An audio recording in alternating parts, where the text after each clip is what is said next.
adik-adik, selamat datang di kegiatan Eduvisit jenjang SMP SMA.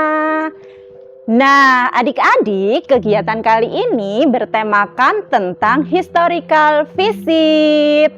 Nah, adik-adik tahu nggak sih, kali ini kita akan pergi menjelajahi wisata warisan dari Kerajaan Majapahit. Hari ini kita akan mengunjungi 3 tempat. Yang pertama yaitu Candi Bajang Ratu. Nah, tempat yang kedua yaitu Museum Trowulan. Dan adik-adik, kita juga akan mengunjungi tempat yang terakhir yaitu Patung Buddha Tidur. Nah, adik-adik penasaran kan gimana keseruannya? Yuk ikutin keseruannya sama-sama. Nah, adik-adik, sekarang kita sudah sampai di Gapura Bajang Ratu.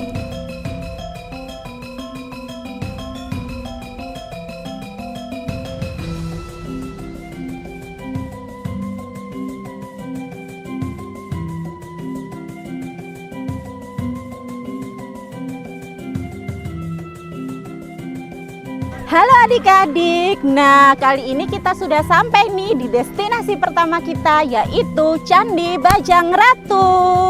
Nah adik-adik bisa lihat kemegahan dari Candi Bajang Ratu ini. Nah kira-kira ada kisah sejarah apa sih di balik proses pembuatan Candi Bajang Ratu dan apa hubungannya dengan peninggalan Kerajaan Majapahit? Adik-adik pasti penasaran kan? Ayo, kalau penasaran ikuti kisahnya selengkapnya. Dah. Pura Bajang Ratu atau yang lebih dikenal dengan Candi Bajang Ratu memiliki tipe paduraksa yang artinya 2 gapura yang menyatu mempunyai atap.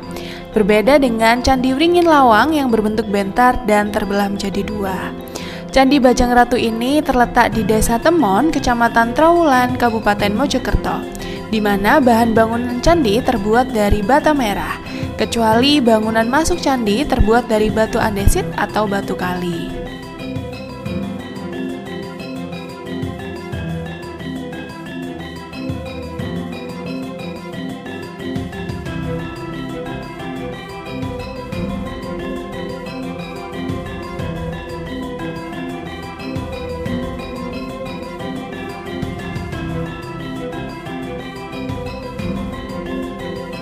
Candi Bajang Ratu terdiri dari 3 bagian, yaitu kaki, tubuh,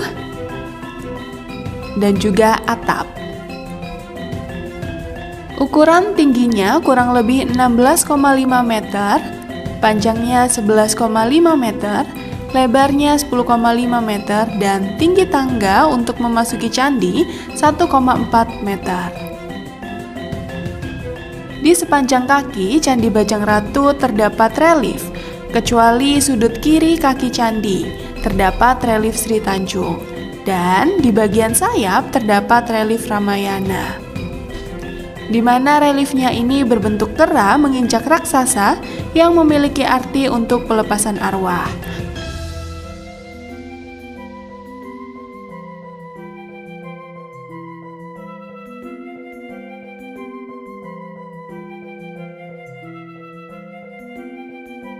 Pada bagian atap candi juga terdapat beberapa relief seperti relief kepala kala diapit singa, relief matahari, relief naga, dan lainnya. Selama kita menjelajahi peninggalan Kerajaan Majapahit di Trowulan ini, kita ditemani dengan tour guide kita yang bernama Ibu Rumiati. Beliau menjelaskan bahwa Candi Bajang Ratu ini dibangun pada tahun 1340, tepatnya 12 tahun setelah wafatnya Raja kedua Kerajaan Majapahit, yaitu Raja Jayanegara. Di tahun ini, Kerajaan Majapahit berada di bawah kepemimpinan Raja ketiga, yaitu Ratu Tribuana Wijaya Tunggadewi. Pada saat Raja Jayanegara menjabat sebagai Raja Kerajaan Majapahit, ia belum sempat menikah dan tidak mempunyai anak, sehingga tahta kerajaan diserahkan kepada adiknya, yaitu Ratu Tribuana Wijaya Tunggadewi.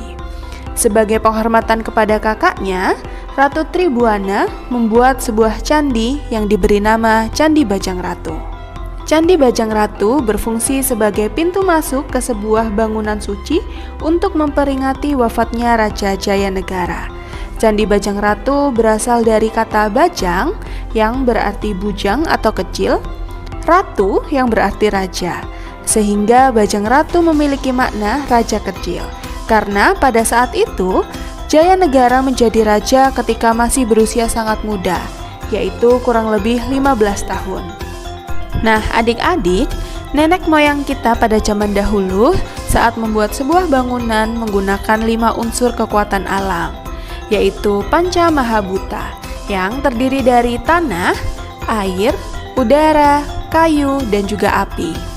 Nah, dalam proses pembuatannya, untuk pembuatan Candi Bajang Ratu ini terbuat dari batu bata, di mana cara perekatnya adalah dengan cara menggosokkan 2 batu bata sehingga akan menghasilkan debu atau serpihan kecil yang kemudian diberi air. Atau dengan kata lain, proses pembangunan Candi Bajang Ratu ini menggunakan sistem kedap air. Nah, adik-adik, Candi Bajang Ratu sendiri sudah mengalami beberapa kali pemugaran. Hal ini dikarenakan pada saat ditemukan pertama kali, kondisi candi sudah rusak. Hal ini dikarenakan dari bahan pembuatan, faktor alam, dan juga tidak terawatnya Candi Bajang Ratu. Kerajaan Majapahit sendiri sudah berdiri pada tahun 1293 di bulan November pada tanggal 12. Sehingga pada saat kita berkunjung ke sana, usia Kerajaan Majapahit mencapai 731 tahun. Biasanya setiap kali memperingati kelahiran Kerajaan Majapahit, akan diadakan perayaan dan beberapa upacara di wilayah Trowulan, Mojokerto. Kerajaan Majapahit mengalami kejayaan pada masa Raja keempat, yaitu Raja Hayam Wuruk, di mana pada saat itu agama Islam juga sudah mulai masuk. Seperti yang kita ketahui, Candi Bajang Ratu ini terbuat dari batu bata karena ini sebagai bukti bahwa peninggalan Kerajaan Majapahit memang terbuat dari terakota atau tanah liat yang sudah dibakar. Sudah siap?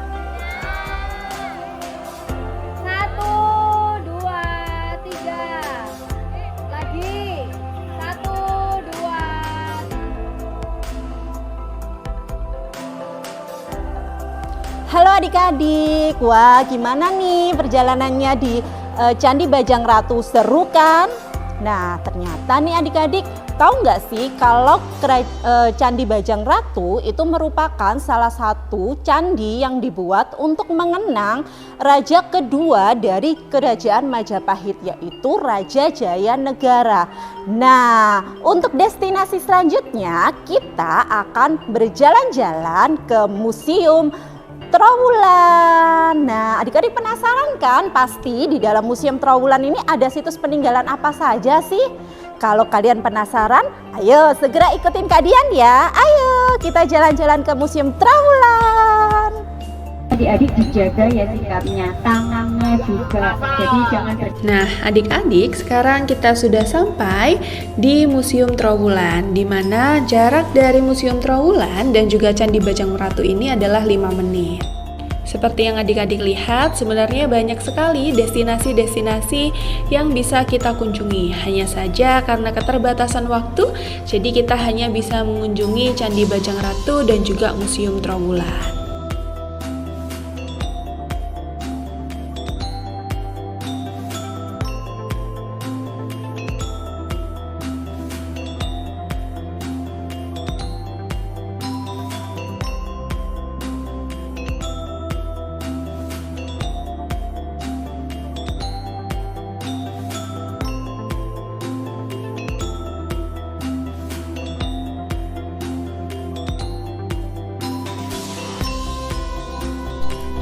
Adik-adik, sebentar lagi kita akan memasuki kawasan Museum Trowulan, di mana Museum Trowulan ini juga dijadikan sebagai pusat peninggalan Kerajaan Majapahit. Di sini kita bisa melihat situs-situs peninggalan dari Kerajaan Majapahit. Nah, dari awal masuknya saja kita sudah disambut dengan patung Buddha duduk.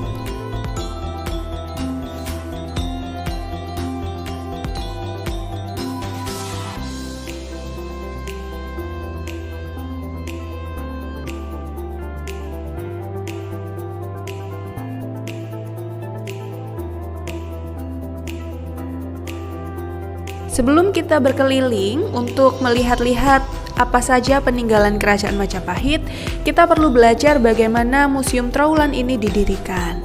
Nah, adik-adik, terdapat 2 orang yang berjasa dalam pengumpulan peninggalan Kerajaan Majapahit dalam museum ini, yaitu Insinyur Henry Mecklenpont, seorang arsitek Belanda, dan juga RAA Kromojoyo Adinegoro yang merupakan mantan Bupati Mojokerto.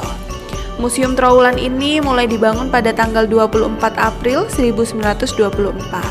Namun, museum yang saat ini kita kunjungi merupakan museum baru. Hal ini dikarenakan semakin banyaknya penemuan peninggalan Kerajaan Majapahit, sehingga gedung yang lama tidak bisa menampung lagi.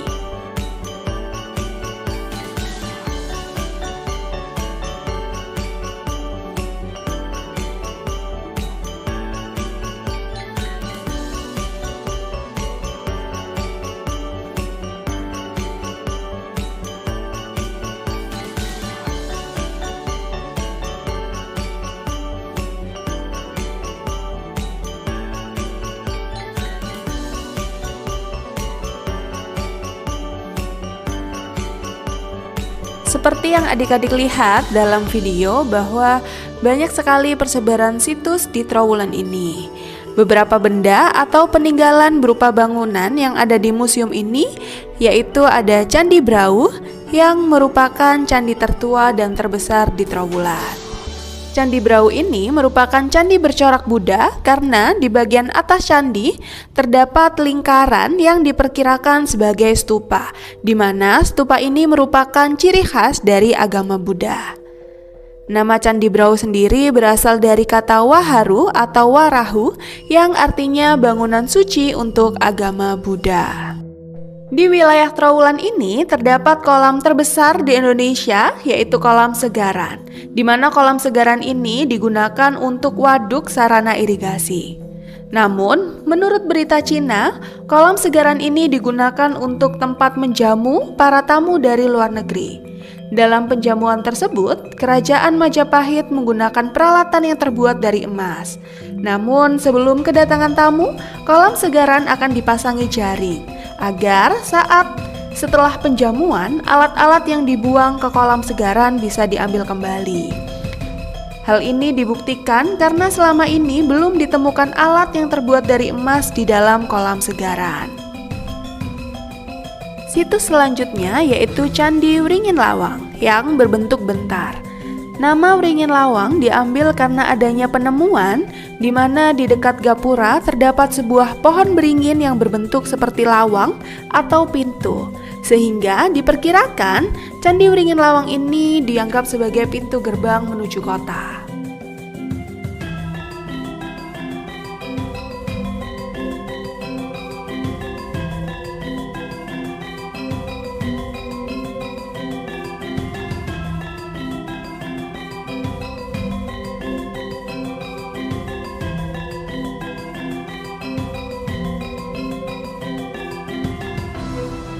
Situs selanjutnya yaitu Candi Tikus yang berawal dari ditemukannya sebuah gundukan tanah yang dipakai sarang tikus. Namun setelah diadakan penggalian, di dalamnya terdapat sebuah bangunan yang saat ini bangunan tersebut dinamakan sebagai Candi Tikus. Ditemukannya pada tahun 1914. Sebenarnya Candi Tikus ini merupakan sebuah petirtaan atau tempat pemandian suci keluarga raja sebelum melakukan upacara keagamaan. Di dalam Candi Tikus terdapat 8 miniatur candi yang melambangkan Mahameru atau tempat bersemayamnya para dewa. Seperti yang sudah dijelaskan di awal tadi bahwa pada masa Raja keempat yaitu Raja Hayam Wuruk sudah mulai ada agama Islam yang masuk. Hal ini dibuktikan dengan ditemukannya makam Tujuh Troloyo yang merupakan makam dari keluarga peninggalan, di mana dipercayai bahwa keluarga ini merupakan keluarga raja yang telah beragama Islam.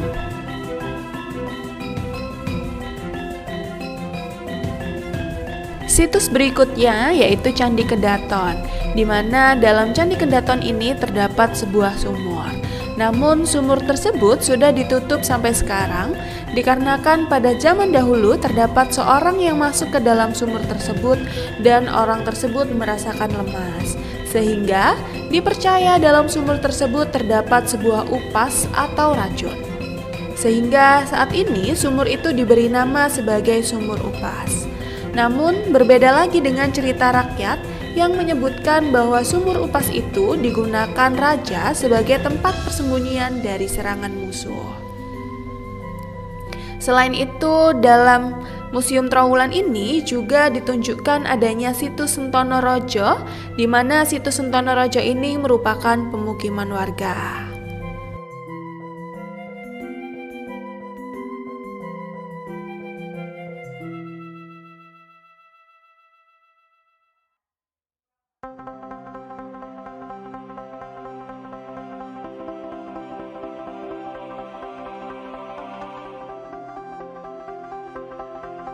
Adik-adik, bisa adik-adik lihat bahwa di dalam video itu adalah merupakan koleksi unggulan Museum Trowulan, yaitu Surya Majapahit, di mana Surya Majapahit ini merupakan ciri khas kesenian dari Kerajaan Majapahit.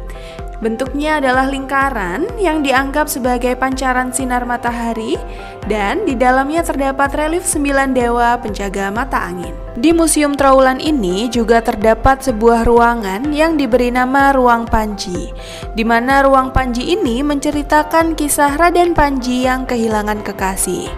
Raden Panji sendiri harus masuk ke dalam hutan untuk menemukan kekasihnya.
Dalam ruangan ini terdapat sebuah sumur, bahkan sumur ini sudah ada sebelum bangunan museum didirikan. Sumur ini memiliki kedalaman kurang lebih 5 meter, di mana terdapat juga sebuah kepercayaan apabila seseorang dapat melemparkan sebuah koin dan masuk ke dalam mulut sumur dalam keadaan berbalik badan, maka dipercayai ia akan mendapatkan sebuah keberuntungan. Destinasi selanjutnya adik-adik kita akan memasuki sebuah ruangan, yaitu ruangan koleksi batu, di mana di sini adik-adik bisa melihat mulai dari arca, prasasti, dan juga terdapat beberapa benda-benda peninggalan yang digunakan untuk alat memasak, lalu menjamu tamu.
Adik-adik bisa lihat juga di sini ada replika dari tiang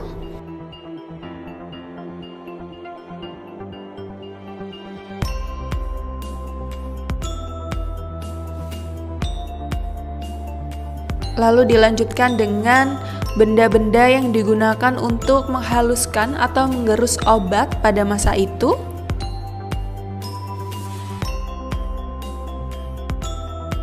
Lalu juga ada alat-alat yang digunakan untuk membuat karya seni pada zaman itu beserta dengan alat pencetaknya.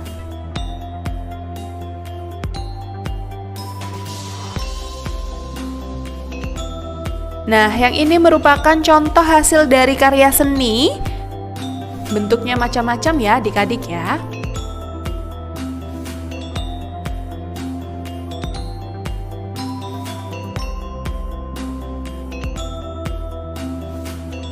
Lalu juga ada kelereng. Nah, permainan tradisional adik-adik. Mungkin adik-adik pernah bermain sekarang. Nah, ini versi zaman dahulu. Nah, di sini juga adik-adik bisa lihat ada tungku yang digunakan untuk memasak. Kalau zaman sekarang tungku itu fungsinya sama seperti kompor ya adik-adik. Dimana di sebelahnya juga ada sebuah periuk yang semuanya ini digunakan untuk memasak pada zaman itu.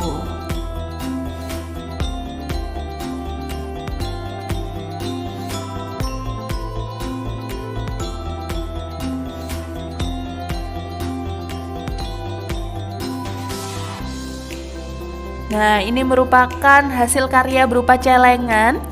Ada yang berbentuk babi, lalu berbentuk seperti tabung. Ini merupakan uang ya adik-adik ya, mata uang pada zaman itu. Mungkin adik-adik pernah dengar yang namanya mata uang gobok. Nah, ini bentukannya.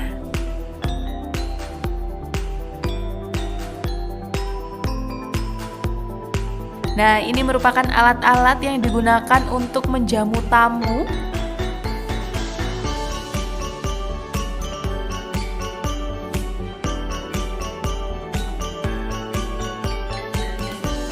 Nah, adik-adik, sekarang kita berada di luar ruangan. Seperti yang adik-adik lihat, ini merupakan contoh tiang-tiang pada zaman dahulu. Kalau yang ini merupakan piagam-piagam pada zaman dahulu. Bisa adik-adik lihat bentukannya seperti batu, namun di sisi-sisinya terdapat sebuah relief.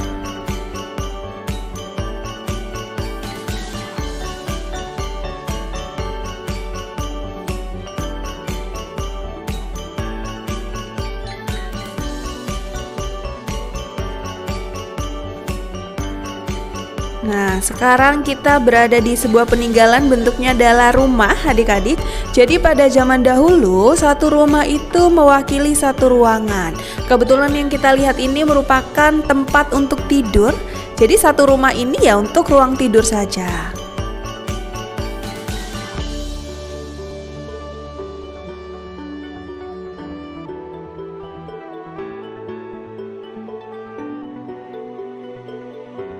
Nah, di sini juga terdapat sebuah peninggalan berupa miniatur bangunan candi atau candi versi mungil gitu ya adik-adik ya, di mana di sepanjang permukaan sisinya ini juga terdapat sebuah relief.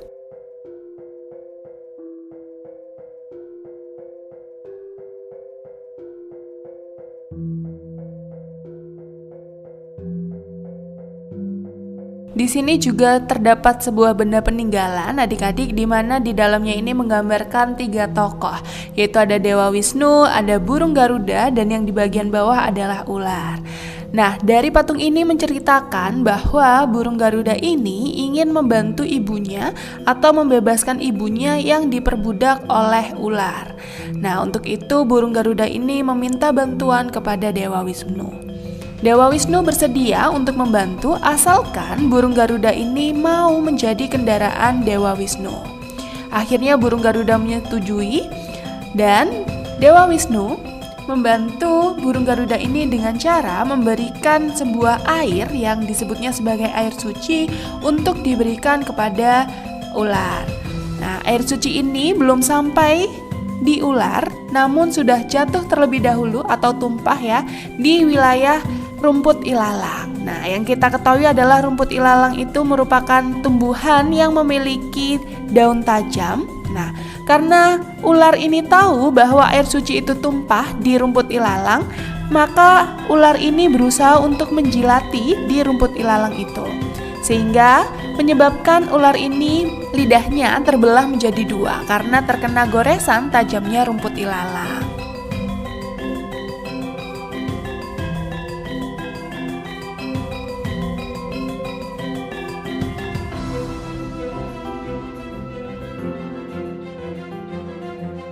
Nah, adik-adik, di sini juga terdapat patung Dewa Ganesha.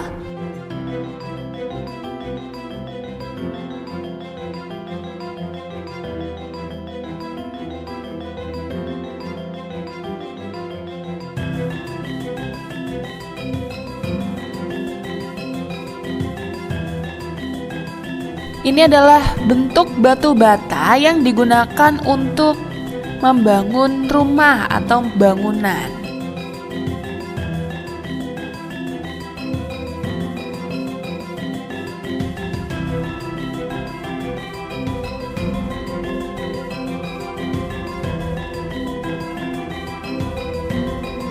Nah, adik-adik, ini merupakan patung dari Minak Jinggo. Jadi Minak Jinggo ini dikisahkan menyukai seorang perempuan yang bernama Damar Wulan. Nah, pada saat itu Damar Wulan memberikan persyaratan kepada Minak Jinggo agar membuat sebuah patung yang mirip dirinya. Jika ia berhasil, maka ia akan menerima lamarannya. Namun adik-adik, ternyata Damar Wulan ini berbohong, jadi hanya memberikan janji palsu karena persyaratan tersebut hanya bertujuan agar masyarakat lainnya bisa membunuh Minak Jinggo. Nah, berikut ini adik-adik merupakan pondasi rumah yang ditemukan pada zaman dulu. Jadi makanya bentuknya kotak-kotak ya adik-adik ya, seperti pembagian dari bangunan rumah.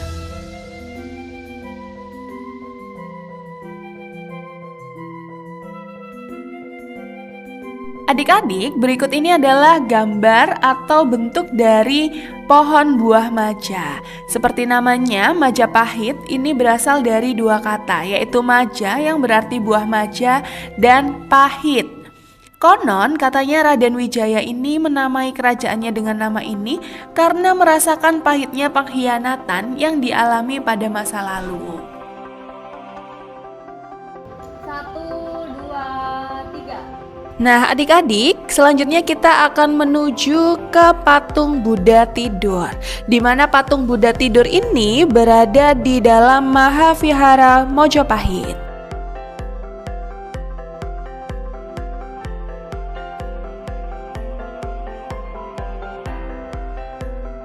Nah, adik-adik, untuk destinasi terakhir kita akan berjalan-jalan menuju yang namanya Mahavihara Majapahit.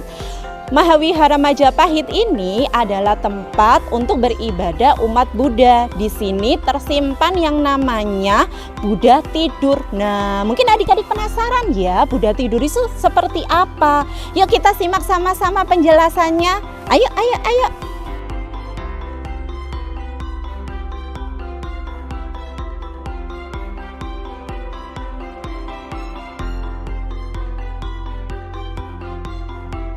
Patung Buddha tidur raksasa ini berada di dalam Mahavihara Mojopahit di Desa Bejijong, Trowulan, Mojopahit. Tepatnya di sebelah selatan Gedung Sasono Bakti, di mana Gedung Sasono Bakti ini menjadi tempat sembahyang umat Buddha. Patung Buddha tidur ini dibangun pada tahun 1993 oleh pengrajin patung asal Trowulan yang bernama Y.M. Viryanadi Mahatera. Patung ini terbuat dari beton dan juga dicat menggunakan cat warna kuning keemasan dan memiliki ukuran panjang 22 meter, lebar 6 meter, serta tingginya 4,5 meter. Patung Buddha tidur ini pernah mendapatkan penghargaan Muri sebagai patung Buddha terbesar di Indonesia pada tahun 2021, serta disebut-sebut menjadi patung yang terbesar ketiga di Asia Tenggara. Patung raksasa ini menjadi salah satu destinasi wisata favorit di Trowulan. Patung ini juga disebut sebagai patung Buddha Mahaparanibbana, yaitu menggambarkan detik-detik wafatnya Buddha Gautama. Sang Buddha wafat dengan posisi seperti tidur miring ke kanan dengan telapak tangan kanan menyangga kepalanya. Halo adik-adik, gimana nih perjalanan kali ini? Destinasi terakhir kita, tadi kita sudah melihat yaitu Rupang Buddha Mahaparingbana. Sosoknya bisa dilihat di sampingnya Kak Dian. Nah, ternyata Rupang Buddha Mahaparingbana ini dibuat untuk memperingati meninggalnya sosok Sang Buddha Siddhartha Gautama. Nah, ini adalah sosoknya. Bisa dilihat ya adik-adik. Nah, Rupang Buddha Paringbana yang ada di Mahawihara Majapahit ini merupakan Rupang Buddha Paringbana yang terbesar yang ada di Indonesia. Gimana? Seru kan perjalanan kita hari ini? Selain kita melihat tilas balik dari Kerajaan Majapahit, kita juga melihat yang namanya sejarah dari agama Buddha. Oke adik-adik, sampai di sini dulu ya perjalanan EduVisit kali ini. Semoga apa yang tadi kita lihat kan bisa bermanfaat ya ilmunya untuk adik-adik. Sampai ketemu lagi di EduVisit berikutnya. Dadah!